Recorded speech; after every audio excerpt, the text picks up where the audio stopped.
Before seriously pursuing the Stalder press, certain markers should be in place, and not as gatekeeping, but as indicators that your system is prepared for the demands ahead. A high compressed straddle-L maintaining full protraction and hands that are actually in handstand position. A slow controlled eccentric into the straddle-L, where you can manage load through the ranges.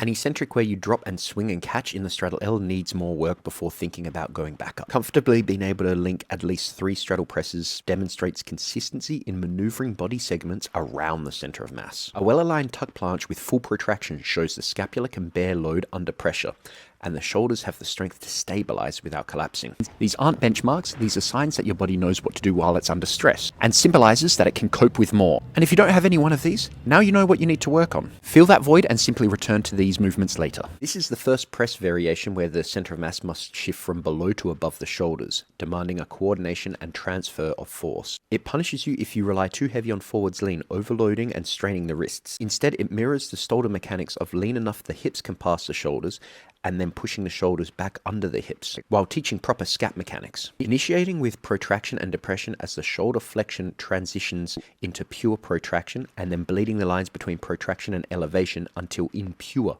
elevation. The face of the box offers friction, a mechanical anchor that reduces the demand on raw shoulder power. It provides both stability and proprioceptive feedback, helping redistribute the load through hip flexion and segmental spinal control. And if you can compress and push the hips high enough, you'll be rewarded with familiar territory of just a regular straddle press. This drill is built around task-based training, anchoring the nervous system to a tangible outcome.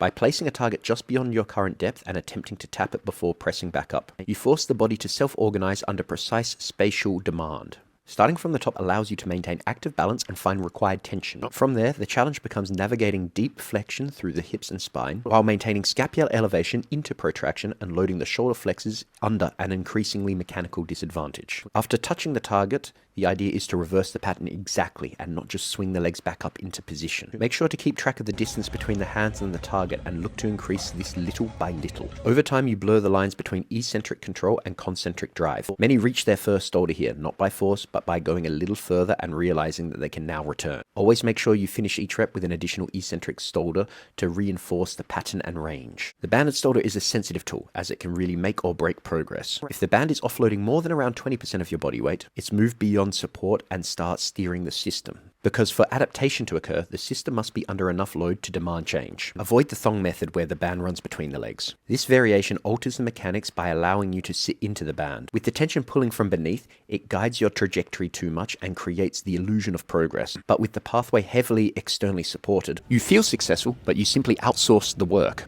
And progress built on passive structures rarely holds. Instead, position the band in the hip crease and align the hands directly under the anchor point so that the band offers vertical support only. This keeps the system honest, requiring you to coordinate the correct pattern yourself. If the band is doing the heavy lifting, you are not adapting, you are simply rehearsing the illusion of strength.